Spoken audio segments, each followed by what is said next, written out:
Éxodo capítulo 25. Vamos a estudiar todo el capítulo esta mañana.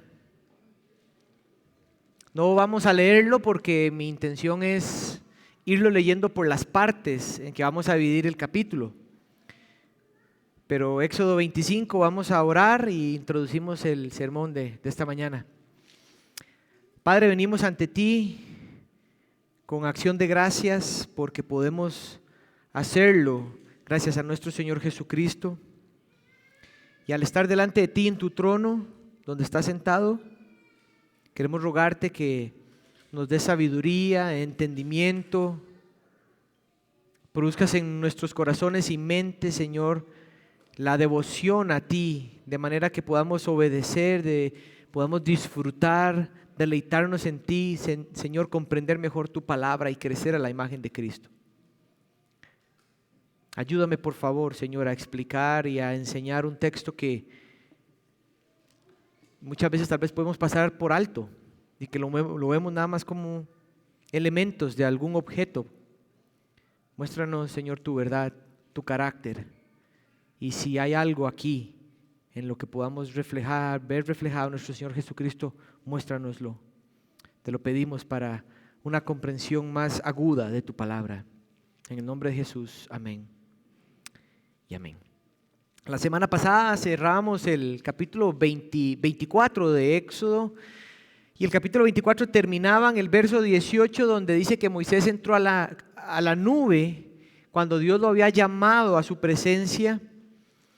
Y según lo que se nos dice en Éxodo 24, la razón por la cual Dios lo llama es porque Él quiere darle el libro de la ley escrita por su mano. Eso es lo que dice el verso 12 del capítulo 24. El Señor le dijo a Moisés: sube a mí y te daré las tablas de piedra con la ley y los mandamientos que he escrito. Terminamos el sermón de la semana pasada diciendo que ahora entonces Moisés subía al monte recibiría ahora instrucciones, palabras de Dios referentes a la adoración a Él y en cuanto a la construcción del lugar donde Dios pondría su presencia en medio del pueblo. Los capítulos del 24 hasta el 32 de Éxodo van a ser esa tercera porción del libro que nos va a presentar otra realidad. Ya el pueblo ya no es esclavo, ya el pueblo ahora es una nación. El pueblo ahora tiene un pacto con Dios, y ahora el pueblo, lo que nunca se imaginó, va a comenzar a ocurrir. Y es que Dios habitará en medio de ellos. Y mi intención entonces es que vamos a ver las instrucciones iniciales del tabernáculo, pero dentro de esas instrucciones hay tres elementos que comunican verdades acerca de Dios. Entonces, la idea que yo quiero que estudiemos de Éxodo 25 es esta: Dios habitará en medio de su pueblo a través del tabernáculo, y sus elementos comunicarán gobierno, cuidado y su luz de vida.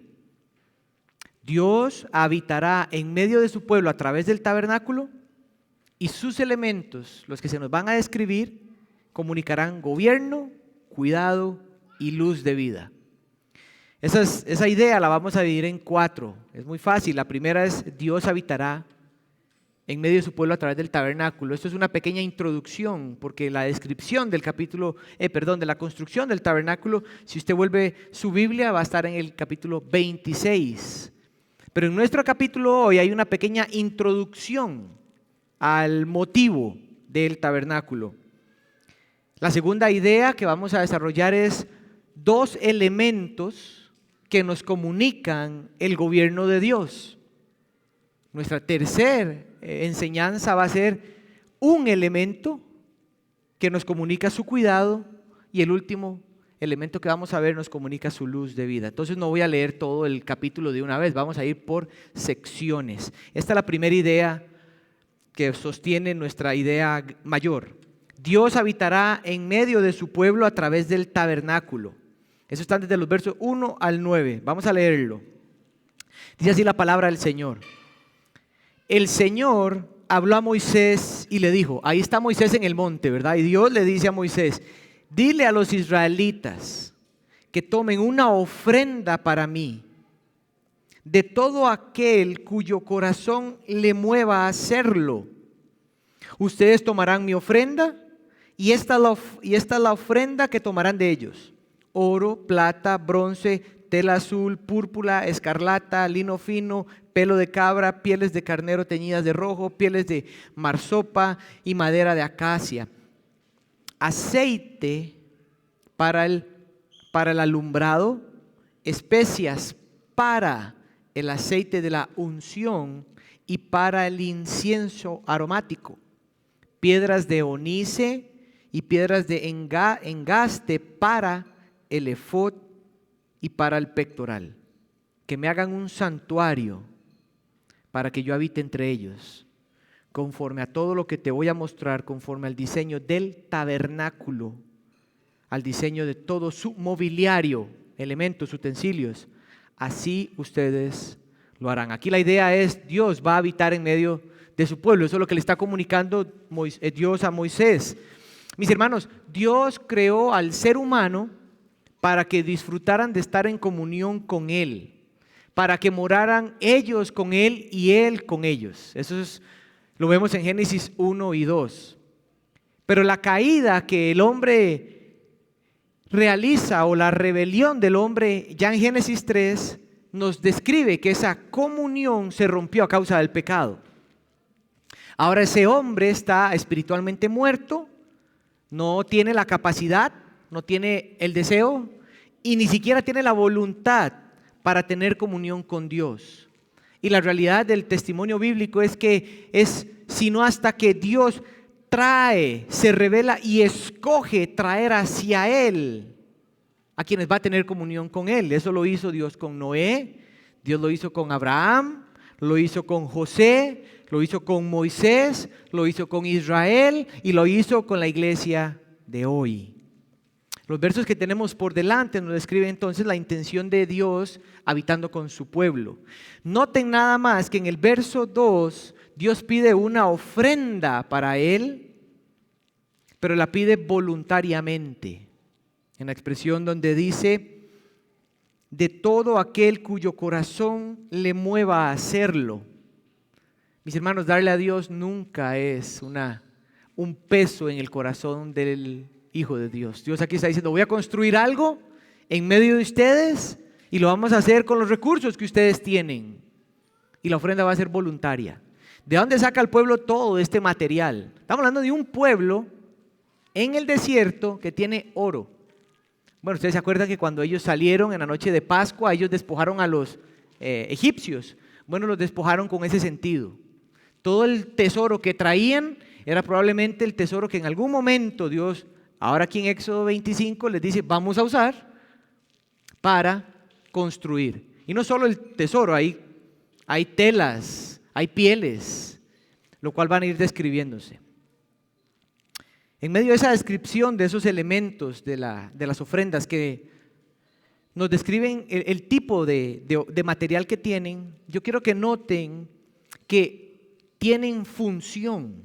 Y eso nos da una idea de para qué van a ser usados.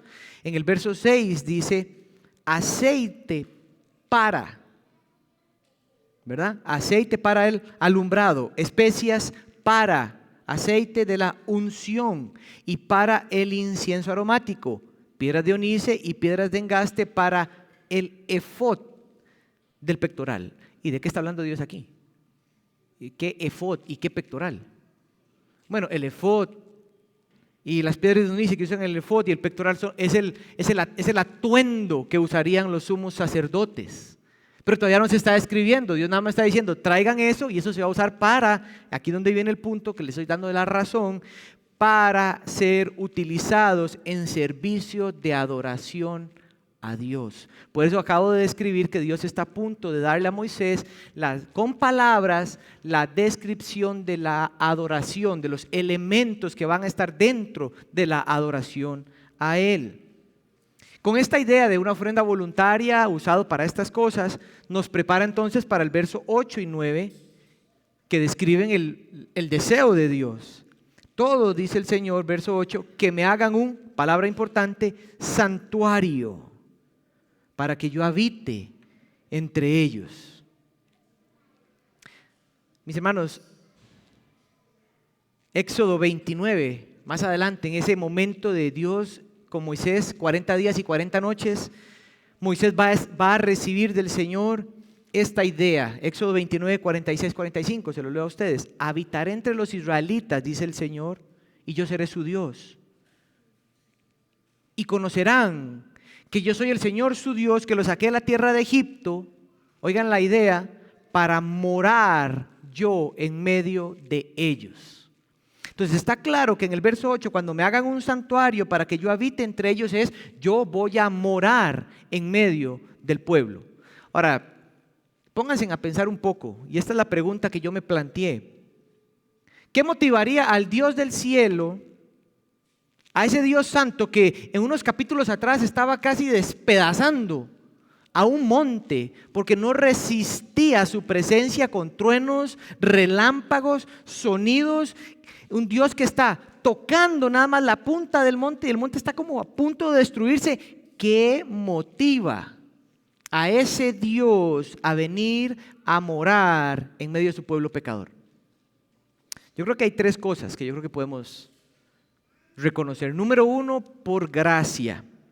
Dios le concede al pueblo, por el pacto que Él acaba de hacer y que lo demostró con cierta comunión con los líderes de Israel, con esa gracia de ese pacto de empezar una relación con ellos. Dios quiere que ahora lo que el pacto dice, que es un pueblo gobernado por Él, entonces si Él es nuestro gobernador, el gobernador mora con nosotros. Entonces la idea de Dios mostrándole a su pueblo que al habitar con ellos por gracia, porque no lo merecen, Él va a gobernarles por medio de su ley. Segunda razón, que yo creo que es por sabiduría en su plan redentor. Dios siempre supo que el tabernáculo era temporal. Dios sabía que ese tabernáculo sería sustituido por un tabernáculo encarnado que revelaría su carácter y su verdad. Eso lo dice Hebreos capítulo 9. Y en tercer lugar, Dios no solo quiere gobernar a su pueblo, no solo quiere continuar su procesión o su progresión bíblica en cuanto a la culminación de un mejor tabernáculo, sino que también para que sea un lugar de adoración. El tabernáculo, mis hermanos, sería el único lugar donde Dios recibiría adoración del pueblo. Dios mismo fue quien estipuló, ordenó y reguló la adoración que su pueblo estaba a punto de ofrecerle. Esas son las razones por las cuales yo creo que motivan a Dios para morar con su pueblo. Pero la expresión de me hagan un santuario, después habla habite entre ellos, y después en el verso 9 dice el tabernáculo. Entonces santuario, habitar, tabernáculo describen ideas de una tienda, describen la idea de un hogar, de un lugar apartado y santo, un lugar especial, un lugar físico que Dios escogió para que su pueblo visiblemente entienda dónde es que Él se revelaría a ellos. Ahí en el tabernáculo es donde ellos se encontrarían con Él. Es ahí en el tabernáculo donde Él hablaría y revelaría su voluntad, su guía. Y sería en el tabernáculo el lugar donde Dios aceptaría sus sacrificios y sus holocaustos para recibir el perdón de pecados. El tabernáculo sería la expresión terrenal de algo celestial. ¿Por qué sabemos que sería algo terrenal, como una expresión terrenal de algo celestial? El verso 9 nos dice, conforme a todo lo que te voy a mostrar. conforme al diseño del tabernáculo. O sea, vas a ver algo, Moisés, y conforme a lo que has visto, vas a hacer eso. Lo que ves es lo que vas a hacer es lo más semejante a lo que yo te voy a mostrar. Además de eso, que el autor de Hebreos, siento como si, cuando estaba preparando el sermón, me siento como que nos devolvimos al 2020, cuando predicamos Hebreos. Pues tuvimos que volver a Hebreos, y volviendo a estudiar Hebreos dije, me siento como que estoy enseñando Hebreos otra vez. Pero el autor de los Hebreos, en el capítulo 8, él dice esto del tabernáculo y de los elementos y sacerdocios y todas estas cosas. Él dice, esas cosas sirven a lo que es copia y sombra de las cosas celestiales. Tal como a Moisés fue advertido por Dios cuando levantó el tabernáculo, porque Dios le dijo, haz todo conforme al modelo que se te fue mostrado en el monte. Entonces lo que yo estoy diciendo aquí es que Dios le mostró a Moisés un diseño de algo celestial que Moisés lo hizo visible al pueblo, para que el pueblo entienda que el Dios que mora en la eternidad moraría con ellos en algo visible para ellos. Y ese lugar sería obviamente tratado como un lugar santo, porque, valga la redundancia, usted y yo creo que sabemos que el Dios santo no tiene necesidad de morar en un lugar físico. Él no tiene la necesidad de morar en un lugar físico, pero Él decide hacerlo. Eso lo entendió Salomón cuando edificó el templo. Y cuando está consagrándolo allá en el primer libro de Reyes, capítulo 8, Salomón ora al Señor y le dice, es que usted no tiene necesidad de morar en nada físico, pero ha decidido hacerlo. Y la razón es para que el pueblo sepa que Dios, al poner su tienda, Él es el rey, Él es el dueño, Él es su Señor, Él es su gobernador. Mis hermanos, si podemos pasar tan desapercibido en esto, pero lo que estamos viendo en capítulo 24, cuando uno sigue leyendo y llega al capítulo 40, que quiero que me acompañen, vean cómo termina el libro de Éxodo, dejándonos saber qué tan impresionante es la gloria de Dios habitando con su pueblo por el tabernáculo. Capítulo 40 de Éxodo. Vamos a leer el verso 33 para que ustedes vean lo importante que iba a ser este tabernáculo para el pueblo. Recuerden que Éxodo empieza un pueblo sin Dios, ¿verdad? Un pueblo esclavo, casi que un pueblo sin esperanza. Pero ahora termina con un pueblo, con un pacto relacional con ese Dios, y termina con una expresión tangible de la presencia de Dios con ellos. Vean lo que dice el versículo 33 del capítulo 40. Moisés levantó el atrio alrededor del tabernáculo y del altar y colgó la cortina para la entrada al atrio. Así terminó Moisés la obra. Verso 34. Usen un poco la imaginación aquí. Entonces, la nube, ¿cuál nube? La nube que cubría el monte, donde estaba la presencia de Dios. La nube cubrió la tienda de reunión, ese es el tabernáculo. Y la gloria del Señor llenó el tabernáculo. Moisés no podía entrar en la tienda de reunión porque la nube estaba sobre ella y la gloria del Señor llenaba el tabernáculo. Y en todas sus jornadas, cuando la nube se alzaba sobre el tabernáculo, los israelitas se ponían en marcha. Pero si la nube se quedaba, ellos no se ponían en marcha hasta el día en que se alzaba.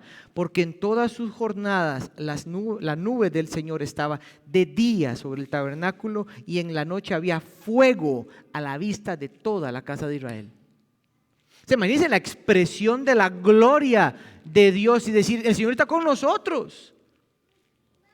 Esa es la expresión de Dios morando en medio de su pueblo. Yo lo que quiero es que vean la importancia. Pero nosotros estamos delante de Éxodo 24 y podemos ver hacia adelante, y ese tabernáculo, dice el Evangelio de Juan, que se encarnó. Ese tabernáculo de gloria, dice Juan, que tomó forma de hombre. Y Juan dice en su Evangelio, capítulo 1, versículo 14, él dice, el Verbo se hizo carne, hablando de Jesucristo, y habitó entre nosotros. Esa palabra habitar en la Septuaginta, que es una traducción del hebreo al griego, traduce habitar como tabernáculo. Entonces lo que Juan está diciendo es que el tabernáculo que Dios puso en Éxodo 24, pasó el tiempo y Dios lo puso, lo expresó en una persona. Y no en cualquier persona, en el Dios encarnado. Este tabernáculo de Éxodo 24 reflejaba o reflejaría lo que Jesús reflejaría de manera perfecta. Jesús sería ahora la presencia tangible, manifiesta de Dios. Jesucristo, o por medio de Jesucristo, se darían a conocer ahora las palabras y sabiduría de Dios. Por medio de Jesucristo se cumplirían todas las ceremonias religiosas que se realizaron en el tabernáculo para recibir el perdón de Dios. Mis hermanos, Juan capítulo 14, verso 5, él dice, Jesús, yo soy el camino, la verdad y la vida. Lo que está diciendo es que si el tabernáculo representaba la presencia de Dios y la única forma de llegar a la presencia de Dios, que por cierto, recordemos que no eran los israelitas quienes podían entrar hasta el lugar, sino que había cierta orden estipulado por Dios. En el tabernáculo del nuevo pacto, que es Jesús, Él nos conecta con Dios sin necesidad de Él mismo siendo el intermediario. Él dice, yo soy el camino, la verdad y la vida. Nadie llega al Padre si no es por mí. Nadie puede acercarse a Dios. Hebreos 1:3, él dice, el autor, Él, Jesús, es el resplandor de su gloria. ¿De gloria de quién? De la gloria de Dios. Y es la expresión exacta de su naturaleza. Colosenses 2:9, porque toda la plenitud de la deidad reside corporalmente en Él. Él es Jesús. Y en Lucas 24:27, cuando a unos discípulos camino a Emaús, Jesús se acerca resucitado y glorificado y ellos no saben. Jesús abre las Escrituras y escoge empezar por Moisés. Y dice el texto que comenzando por Moisés, les explicó lo referente a Él en todas las Escrituras. Yo creo que Jesús, en medio de todo lo que le explicó, de todos los pasajes del Antiguo Testamento, todos aquellos exclusivos que hablan de Él, se los enseñó. Entonces Jesús tuvo que haber tomado Éxodo 24, o lo referente al tabernáculo, para que ellos entendieran cómo Dios un día, hace muchos años, puso su presencia en un lugar físico y ahora su presencia, su esencia, lo invisible ahora es visible en Jesucristo. Y dice en Lucas 24 que cuando esos discípulos, Jesús se desaparece, ellos dicen, ¿acaso no ardía nuestro corazón cuando nos explicaba las Escrituras? El asunto es la congruencia y la conclusión. Mis hermanos, el tabernáculo que sería edificado en Éxodo 25 era un símbolo que representaba o reflejaba aspectos que Jesucristo cumpliría y reflejaría de manera perfecta. Jesús es el tabernáculo de Dios para su pueblo. Él es. ¿Y saben qué es lo que quiero nada más concluir en esta primera idea? Es que esa es la razón por la cual no necesitamos ir a ningún templo para conocer a Dios. Ya no hay lugar físico. Dani ahora lo oró muy bien. Cada piedra en la cual habita el Espíritu de Dios por la fe en Cristo Jesús, cada piedra individualmente, o sea, cada persona es templo de Dios. Eso es lo que dice 1 Corintios capítulo 6. Somos piedra, somos templo, del Espíritu del Señor.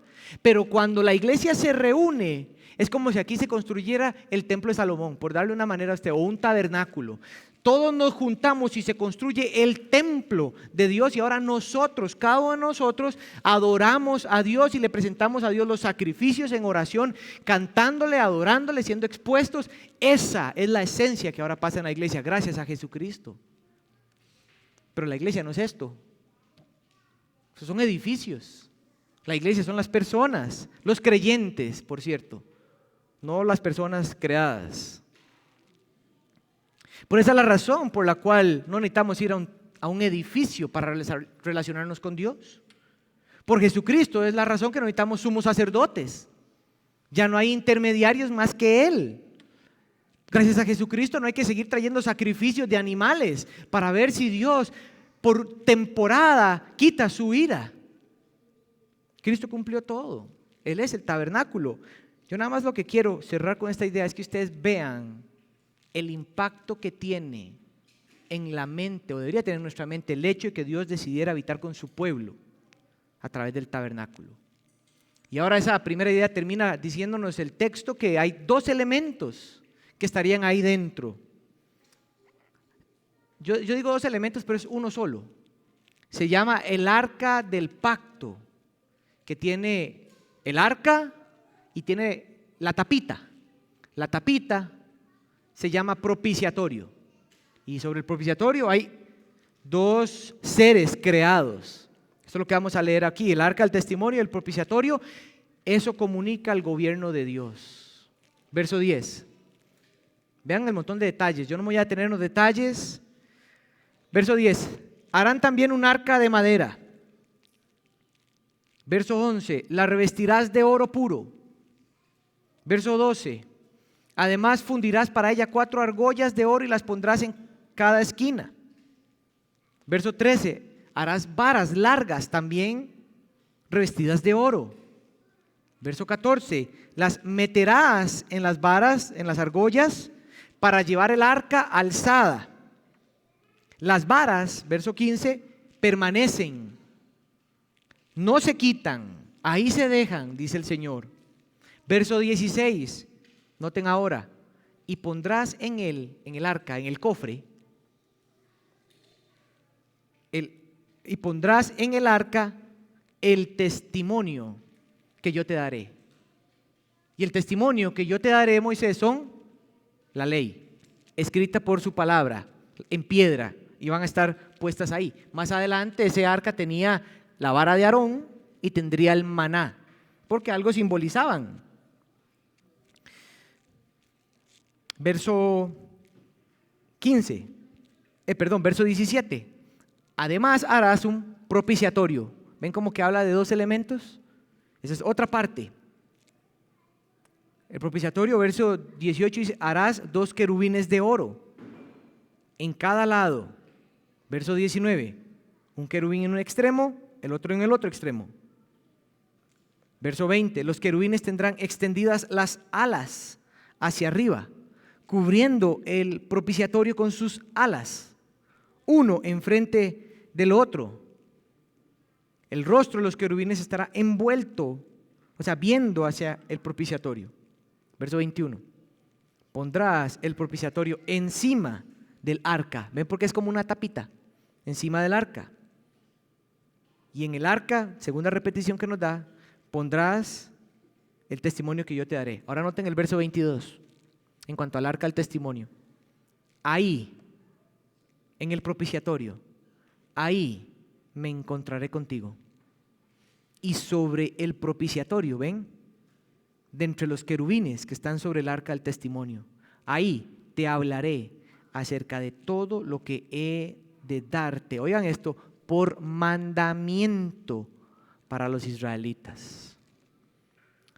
Lo que uno se hubiera imaginado es que una vez que el Señor dice que va a habitar en medio de ellos por medio de un tabernáculo, es que se construya el tabernáculo, pero Dios escoge que se construya primero el arca del testimonio o del pacto, como dice Deuteronomio 8. Y la realidad de eso, mis hermanos, es que este es el elemento más importante del tabernáculo. Si ustedes se acuerdan, el tabernáculo está dividido de dos partes. El lugar es la tienda, lugar santo, el lugar santísimo. En medio de ellos un velo. En el lugar santo estaba el candelabro, el pan de la presencia y el altar de los inciensos. Dentro del lugar santísimo estaba este arca, ahí puesta. A ese lugar, una vez al año, el sumo sacerdote entraba cuando realizaba en el lugar santo un sacrificio por él, por sus pecados, para poder entrar ahí, porque ese lugar donde estaba el arca era como estar viendo a Dios cara a cara. Por eso se llama lugar santísimo, era el lugar donde la presencia de Dios estaba. Y nadie, excepto el sumo sacerdote, justificado por la sangre de un sacrificio, podía entrar ahí una vez al año. Déjenme, ya resaltamos algunos elementos importantes del arca, los detalles que se dan, como su tamaño, su material. Pero hay por lo menos dos cosas importantes a la luz de toda la Biblia acerca de este arca que mostraba su importancia. Dos cosas. Este arca del testimonio era tan importante, era tan santa, representaba de tal manera la presencia de Dios, que fue el arca que mató a Usa en segundo libro de Samuel 8, porque él tuvo un buen deseo de ayudar a que no se cayera, pero era tan santa que Dios determinó quiénes podían tocarla y quiénes no, que lo mató. Ese fue el arca que mató a Usa, básicamente porque él sabía que no podía hacer lo que Dios había dicho que no podía hacer. Y ese fue el arca también que tiró al piso por lo menos 3 veces en representación de vergüenza y de humillación al dios Dagón, y que produjo confusión y llagas en los filisteos cuando fueron tomados por ellos en primer libro de Samuel capítulo 15. O sea, lo que quiero decir con esto, mis hermanos, es que esto no es un mero instrumento. Dios utilizaría este arca para que el israelita supiera que tocarlo era morir, porque nadie podía tocarlo, y donde el arca estuviera, ahí estaba la presencia de Dios. Pero el propiciatorio, que se nos dan ciertas descripciones similares, hay que describirlo, no se nos dice qué es. El propiciatorio funcionaba como un símbolo que apaciguaba la ira de Dios. Ahí entre los querubines se realizaba el sacrificio, y el sacerdote colocaba sangre, y en ese lugar Dios aceptaba, se apaciguaba su ira. Entonces habilitaba como en comunión de paz al sacerdote que representaba al pueblo y Dios. El propiciatorio propiciaba una relación pacífica entre Dios y el hombre. Si usted va a Romanos capítulo 3, versículo 24, dice que Dios entregó a Jesucristo por su sangre como la propiciación por nuestros pecados.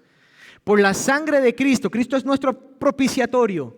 Por Él apaciguó, Él puso, Él quitó, Él apartó la ira de Dios que iba a ser sobre nosotros. Eso es importante entonces cuanto al propiciatorio, entenderlo. El propiciatorio lo que dice es que Dios hablaría a Israel desde ahí. Yo lo que quiero resaltar aquí es que una vez más, es clara la importancia para el pueblo de Dios que Dios le hable a su pueblo. Dios dice que le va a hablar ahí. O sea, lo que eso quiere decir es que el pueblo de Dios necesita ¿qué? Palabras. El pueblo de Dios necesita palabras. Dios tiene que decirle a su pueblo qué tiene que hacer. Dios tiene que decirle a su pueblo cómo debe de vivir. Tiene que decirle a su pueblo qué no hacer. Dios tiene que hablarle a su pueblo para que sepan cómo crecer. Dios tiene que enseñarle a su pueblo a entender mejor el mundo donde están por medio de palabras. Dios tiene que enseñarle a su pueblo por medio de palabras a cómo es que se camina con Él. Dios en su gobierno quiere producir en el corazón del pueblo obediencia y deleite. Y quiero resaltar a través de su palabra, porque esta es la idea aquí. El arca tenía dentro las tablas y el propiciatorio la tapita. Lo que entienden los académicos es que las tablas, al estar dentro, simbolizaban que Dios cumpliría sus palabras y hablaría y guiaría a su pueblo por sus palabras. Pero ese propiciatorio marcaría 2 elementos en el gobierno de Dios: la justicia de Dios conforme a su palabra y la misericordia de Dios por medio del propiciatorio. Entonces tienes un elemento que William Tyndale, quien tradujo la Biblia del inglés, al inglés, él llamó el propiciatorio el lugar de misericordia, para dar la idea que cuando el sacerdote entraba y gracias al propiciatorio, lo que se recibía ahí no era justicia, era misericordia, porque ahí Dios apaciguaba su ira contra su pueblo. Entonces el arca tenía la justicia de Dios por su ley adentro y tenía el propiciatorio que le comunicaba al pueblo misericordia. El arca fueron elementos que comunican el gobierno de Dios y un gobierno lleno de justicia y lleno de misericordia. Y nuestro Señor Jesucristo, mis hermanos, fue el sacrificio justo para la propiciación. Él cubrió nuestro castigo. Por Él, nosotros lo que hacemos es recibir misericordia, no justicia. La justicia la llevó Él. El creyente ya no tiene que venir a buscar un arca del pacto. Ya no tiene que venir a buscar el arca del pacto esperando a ver qué Dios habla. Mis hermanos, Dios habla y ejerce su gobierno. Esto es lo que quiero que quede claro. El arca simbolizaba el gobierno de Dios.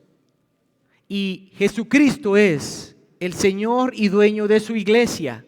Y Él va a ejercer su gobierno por su palabra. Punto. Por eso es que el pueblo necesitaba que Dios hablara. Si Dios no habla, Dios no gobierna. Pero si Dios habla, Él gobierna. Entonces nosotros, su iglesia, no necesitamos buscar un arca del pacto. Nosotros andamos buscando la Biblia, que ahí es donde Dios gobierna. Ahí Él abre y usted escucha. ¿Usted quiere escuchar la voz de Dios? Dice John Piper, lea la Biblia en voz alta y usted va a ver que Dios le habla. Este es el gobierno de Dios. Es aquí donde nosotros aprendemos a disfrutar de Dios.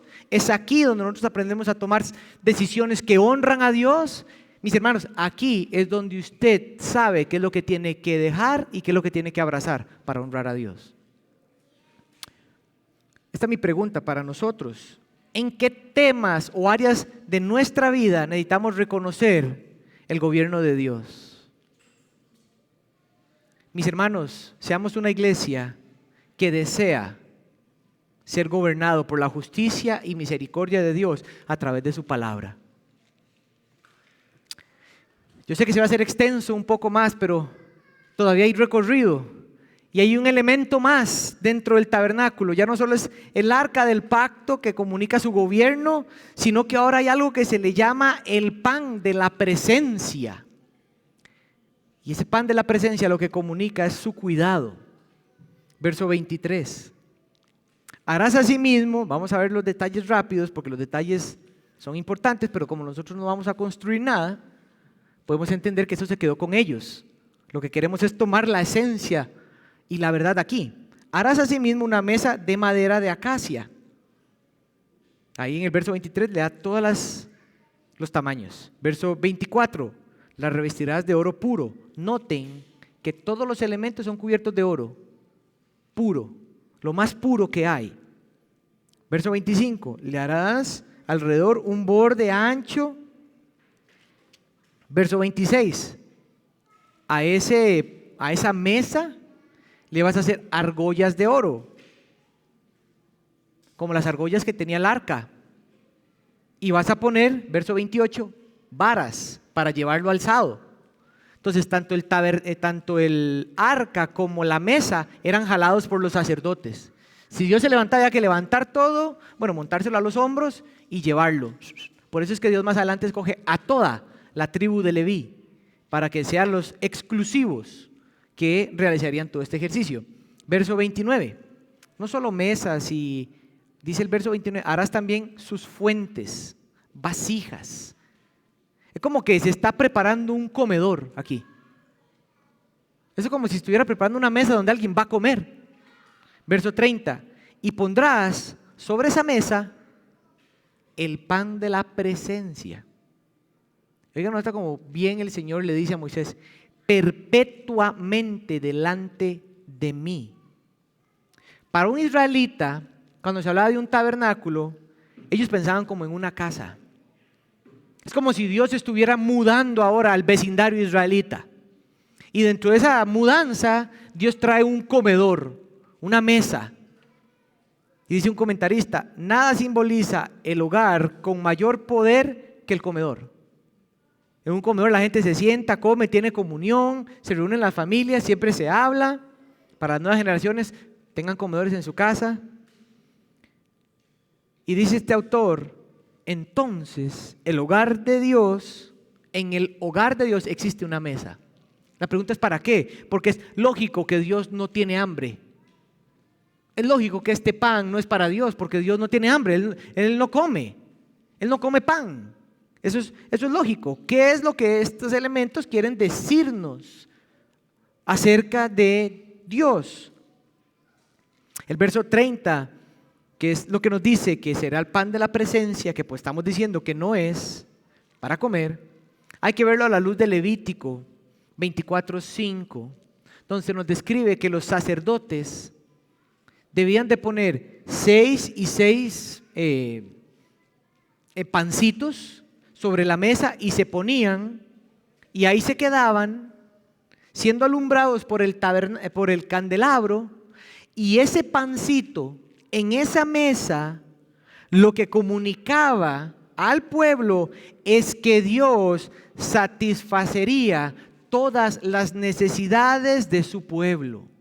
Lo que simbolizaba ese pan es que Dios cuidaría de su pueblo con todas sus necesidades. Dios proveería a su pueblo las necesidades de su alma o físicas que requiriera. Dios está comunicando al pueblo en ese elemento que ellos son dependientes de que Él supla sus necesidades. La otra manera de decirlo es que Dios sustenta espiritualmente a su pueblo, pero ellos lo iban a ver por medio de panes que iban a estar siempre siendo reemplazados y siempre poniéndose. Nunca cesaba de haber pan, siempre había, pero se lo comían los sacerdotes. Por aquello que usted tuviera dudas de qué se hacía el pan, no se botaba, Dios no desperdicia. Los sacerdotes se lo comían. Y ellos, como representaban ¿a quién? Al pueblo en ese lugar, comiendo el pan, representaban al pueblo teniendo comunión con Dios, recibiendo del comunión y sustento de Dios. Pero esto es más impresionante aún porque aunque Jesús en Juan 6:35 está hablando del maná, que fue el sustento espiritual de Dios por los años en el desierto, los académicos sostienen y pueden sostener el cumplimiento del pan, no la mesa lo de menos, es el pan, como lo que representa el sustento de Dios, donde Jesús dice en Juan 6:35, yo soy el pan de vida. El que a mí viene nunca tendrá hambre. ¿Qué es lo que está diciendo Dios en el pan en Éxodo 24? Que la necesidad más profunda del alma de su pueblo es Él en el corazón de su pueblo. La necesidad de satisfacción más grande del ser humano está en su alma y es acerca de Dios. Y el que suple esa necesidad del alma de manera perfecta es Jesucristo, cuando Él dice, yo soy el pan de vida. El que viene a mí y come nunca tendrá hambre. Yo sacio el alma, el alma hambrienta. Dios mostró su cuidado y su providencia con su pueblo durante todos los años. Y yo creo que el autor de los Hebreos sostiene también, porque yo creo que reflexiones en el cuidado y sustento de Dios. Piensa, mi hermano, mi hermana, ¿de dónde o dónde en tu vida es fácil olvidar el cuidado o el sustento de Dios? ¿Dónde? ¿Dónde se ve en tu vida que puedas reconocer que hay faltante de sustento de Dios? Y no es porque Dios no esté sustentando, es porque ¿sabe cuál es la realidad? Que nosotros nos sustentamos de otras cosas que nos hacen tener más hambre. Es como tener hambre y comerse un popi. Pero ¿cuántos de nosotros, sabiendo que tenemos hambre porque necesitamos saciarnos, en lugar de buscar lo que es correcto, buscamos lo que es incorrecto? El autor de los Hebreos le dijo esto a los hebreos: sean contentos con lo que tienen, porque Dios ha dicho, yo nunca te dejaré ni te desampararé. Y el autor de los Hebreos dice, entonces podemos decir confiadamente, el Señor es el que me ayuda. Iglesia, así como queremos ser una iglesia que es gobernada por la palabra de Dios, queremos ser una iglesia que depende confiadamente del cuidado de nuestro Dios. El pueblo sabía o aprendería.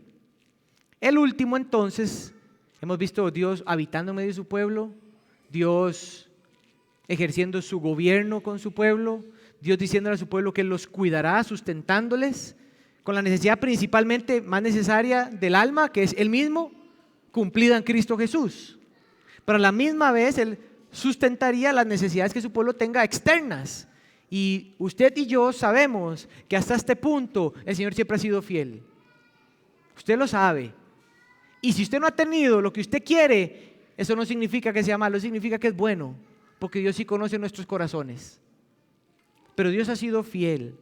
Ahora, resulta que este tabernáculo, si usted se acuerda de la descripción del tabernáculo, él no tiene bombillos, no tiene ventanas.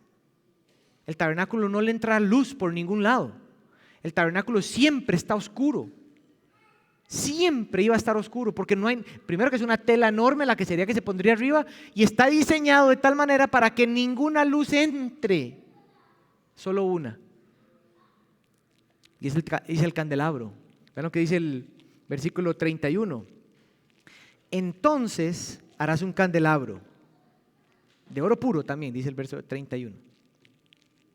Verso 32, y saldrán de sus brazos 6 brazos, 3 a un lado, 3 al otro. Es el candelabro judío tradicional, nada más para que tengan una idea.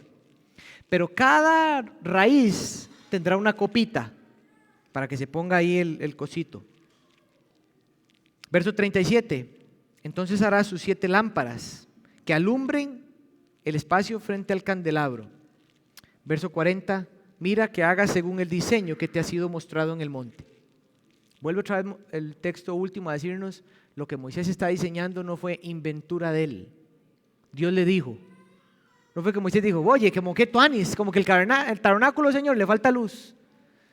¿Por qué no le hacemos un candelabro? Esa no es la idea.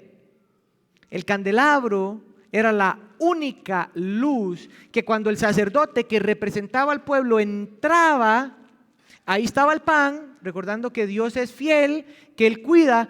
Al otro lado del velo estaba el arca que representaba la presencia santa de Dios, y el candelabro hacía un ejemplo de iluminar, como la presencia de Dios iluminando el tabernáculo.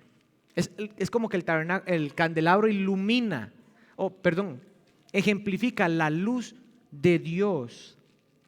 Si ustedes notan, no nos dicen para qué es el uso, más que para alumbrar. En otras partes de la Biblia hay utensilios como el arca que acabamos de ver, que se da como más testimonio de él, ¿verdad?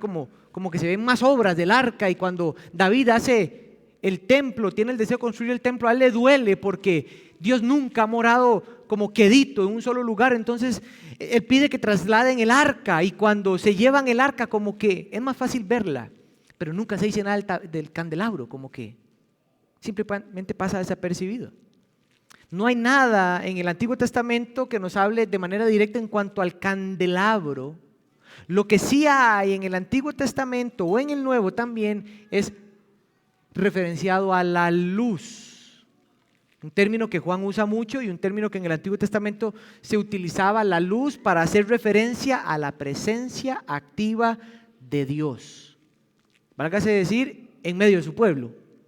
La presencia activa de Dios. Era que la luz del tabernáculo recordaba al sumo sacerdote, porque si entraba ahí no se veía. Esa luz de Dios en el tabernáculo guiaría para que pudiera hacer lo que tenía que hacer. Esa es la idea. David en el Salmo 36 dice, porque en ti, el Señor, está la fuente de la vida. En tu luz vemos la luz. lo que entonces podemos considerar es que el candelabro es el instrumento escogido por Dios para que simbolice la luz de Dios. Pero a la misma vez, el candelabro y su luz serían mejorados. La luz de Dios ya no se encarnaría más en objetos, sino en una persona. Cristo Jesús dijo: yo soy la luz del mundo. El que me sigue no tendrá más tinieblas, sino que tendrá la luz de la vida. El apóstol Juan dijo que cuando el Verbo se hizo carne, hablando de Jesús, dice: vimos la luz verdadera, haciendo referencia a la presencia de Dios. Y esto tiene congruencia porque en el Antiguo Testamento el profeta Isaías escribe en el capítulo 9, dice esto: el pueblo que antes andaba en tinieblas, ahora ha visto gran luz. A los que habitaban en tierra de muerte, la luz ha resplandecido sobre ellos. Ajá, ¿y qué sigue diciendo? Porque un niño nos ha nacido, un hijo nos ha sido dado, y la soberanía reposará sobre sus hombros. Y su nombre será, y usted puede seguir ahí, un texto mesiánico. Entonces la idea es que la luz de Dios, que el candelabro iba a representar, sería culminada en una luz mejor que alumbraría nuestras tinieblas, para que Dios more en nosotros. La luz de Cristo. Qué increíble la sabiduría de nuestro Dios a determinar de esa manera un elemento. Y Moisés termina el capítulo diciendo casi que me dijeron que no podía ser creativo, que hiciera conforme a lo que vi. Yo sé, mis hermanos, que es un poco detallado y sé que cuesta como leerlo, pero si usted cree que toda la Escritura es la palabra de Dios, Éxodo 25 tiene un valor para nuestra vida. Dios nos ha mostrado su gobierno, solo que ahora lo podemos ver a la luz de Cristo, a la luz de su palabra. Dios nos ha mostrado su cuidado, nos ha mostrado su luz. Pero hay algo que yo quiero culminar. Todos los detalles que Éxodo 25 describe en cuanto al tabernáculo, en cuanto a los utensilios, yo quiero nada más dejar esta idea una vez más para nosotros. Dios no le da la libertad al hombre para que sea él el que determine cómo va a ser la adoración a su nombre. Claro está. Pero no solo eso. Dios no le da al hombre la libertad de determinar cómo el hombre quiere relacionarse con Dios. Adoración y relación con Dios son determinadas por Dios. Él dice cómo se le conoce, Él dice cómo se camina con Él, Él dice lo que es obediencia y desobediencia, Él dice lo que es santo y lo que no es, Él dice lo que es permitido y no. Y si usted y yo tenemos un problema en cuanto a eso, en algún área específica de nuestra vida, eso es un asunto suyo y mío con Dios. Por eso no quita el mandato.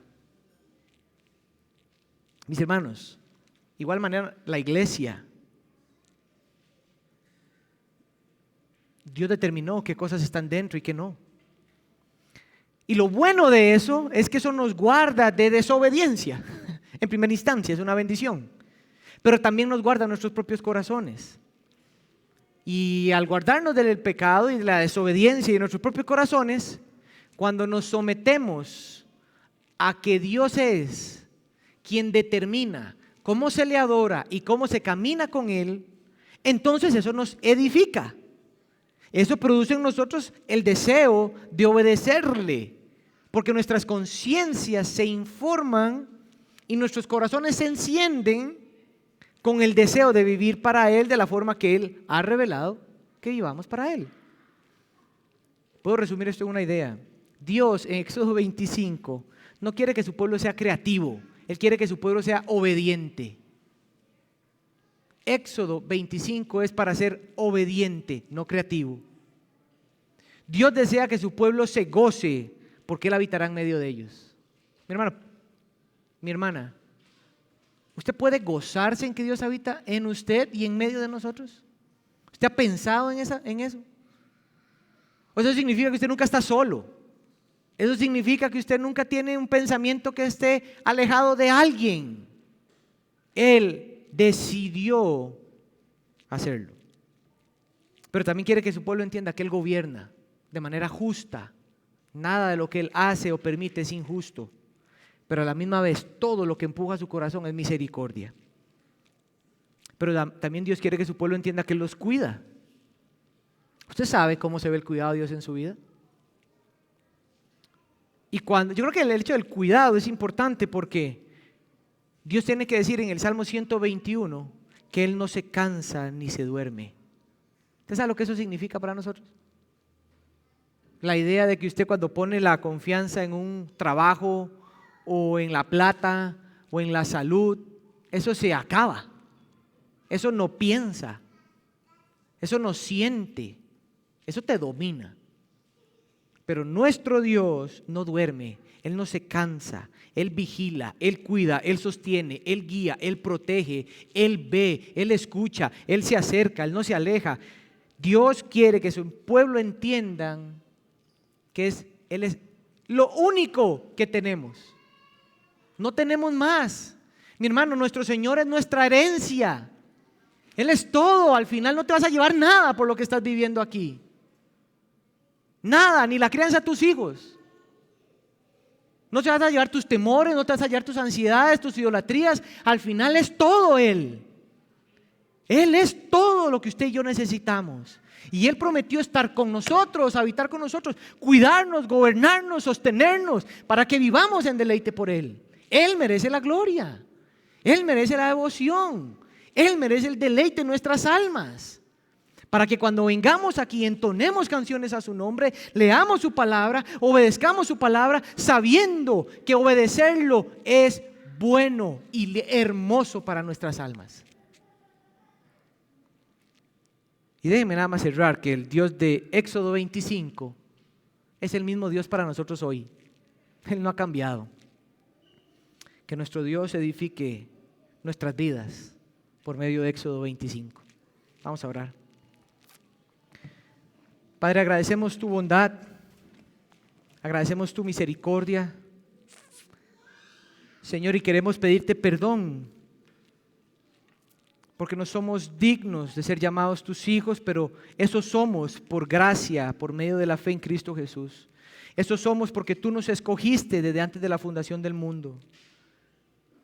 Señor, no merecemos tu bondad, no merecemos tu cuidado, no merecemos tu perdón, pero tú eres bueno. Señor bendito, queremos cantar a tu nombre y queremos tomar los elementos de la cena del Señor en tu nombre para recordar tu obra, que nos sienta delante de tu presencia como hijos deseosos de recibir gracia sobre gracia, misericordia sobre misericordia. Señor, permítenos, obra en nosotros el vivir para tu gloria. En el nombre de Jesús, amén y amén.